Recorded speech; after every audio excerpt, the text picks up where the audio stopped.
Məsələn, deyək ki, çayların daşması təbii fəlakətdir. Zəlzələ təbii fəlakətdir. Amma yağış yağdı, şəhər batdı, bu təbii fəlakət deyil. Yəni, yağış yağır, bu ildə yağıb, gələn ildə yağacaq, ötən illərdə də yağıb. Həmişə də bu vəziyyət yaranır. Yəni, bu vəziyyəti aradan qaldırmaq lazımdır. Deyək ki, Keşlədə baş verən hadisələr, Xırdalanda, Masazırda baş verən hadisələr. Yəni, bu, hətta dedilər ki, bu Ağşəhərdə küçələri su basıbdır. Yəni, bunlar təbii fəlakət deyil. Yəni, bu məsələlər hər il baş verən və bu qarşısı alınması zəruri olan məsələlərdir. Yəni, bu qədər vəsaitlər xərclənir, bu qədər milyardlar xərclənir.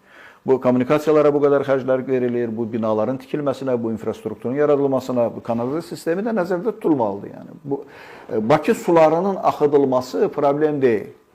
Xəzər dənizi okean səviyyəsindən aşağıda yerləşir.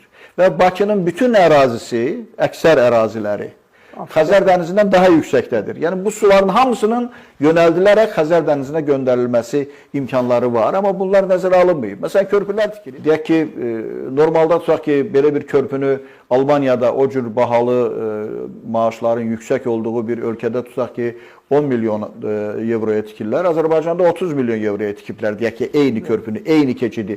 O keçidin su basması təbii fəlakətdirmi? Yəni, yağış yağacaq, qar yağacaq, bu olacaq. Amma çayların daşması bu başqa məsələdir.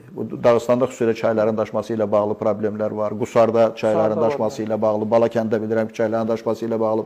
Bunlar başqa. Amma şəhərin küçələrinin su basması, məsələn, Xırdalana şəhər statusu verilibdir. Xırdalanda bilirsiniz ki, dəhşətli vəziyyət var.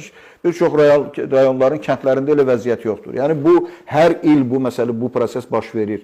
Bu, əvvəlcədən tədbirlər görülməlidir, kanalizasiyalar açılmalıdır, suların hara yığılma yerləri artıq yağış özü müəyyənləşdiribdir. Bunun üçün xüsusi analiz aparmaq, mütəxəssislər cəlb etməyə ehtiyac yoxdur. Onun qarşısını almaq üçün tədbirlər görülməlidir.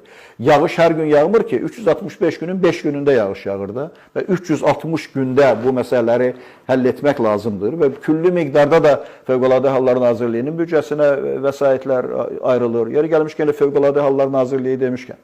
Mən eşidirəm ki, nə bilim, Bakı İcra Başçısı Əzizov arasa gedibdir, nə bilim, Su İdarəsinin nümayəndələri qarşıma bir video çıxdı ki, Azərsunun işçiləri adamları təxliyə edirlər və Fövqəladə Hallar Nazirliyi hardadır?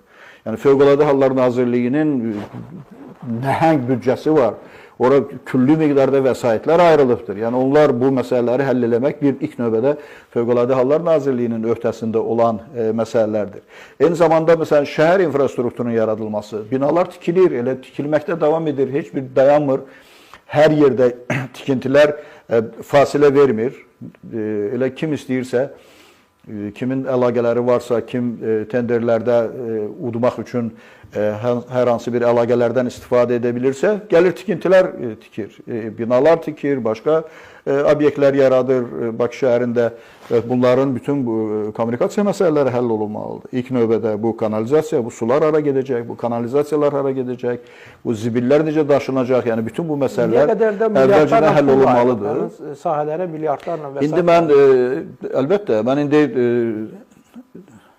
Eldar Əzizovun adını çəkdim ki, Keşləyə gedibdi. Haradasa qarşıma çıxdı ki, gedib Keşlədə o su basan yerlərdə, o yer vəziyyəti yanında. Amma Eldar Əzizov yağış yağanda getməli deyil də. Bakı şəhər icra hakimiyyətinin birbaşa rayonlarının icra hakimiyyətlərinin birbaşa vəzifəsidir ki, bax, indi ki, yağış yağdı, su hara yığıldı bilindi, hardan gəldi bilindi və bu suların artıq Xəzər dənizinə axıdılması üçün bu yollar tapılmalıdır, bu istiqamətlər həll olunmalıdır. Bu, indi məlum olur ki, hansısa bir su kollektorunun üstündə 5 mərtəbəli bina tikilibdir. Bu binanın tikilməsinə kim icazə veribdir? Necə olub ki, su kollektorunun üzərində bu bina, indi binanı sökməkdən danışırlar. Yəni, bütün bu məsələlərə, şəhərin arxitekturasına, bu şəhərdə nəinki su axınlarının, hətta hava axınlarının istiqamətlərinə diqqət yetirilməlidir. Yəni, bunlar hamısı vacib olan məsələlərdir. İndi də əgər, məsələn, deyək ki, Qarabağda ağıllı kənd yaratmaq, ağıllı şəhər yaratmaqdan söhbət gedirsə, heç olmasa Bakıda indidən sonra gedən tikintilərdə bu məsələlər hökmən nəzərə alınmalıdır və hakimiyyət strukturları məsələlərə diqqət yetirməlidirlər ki, hər dəfə bir yağış yağanda, bir külək əsəndə belə böyük problemlər yaşanmasın.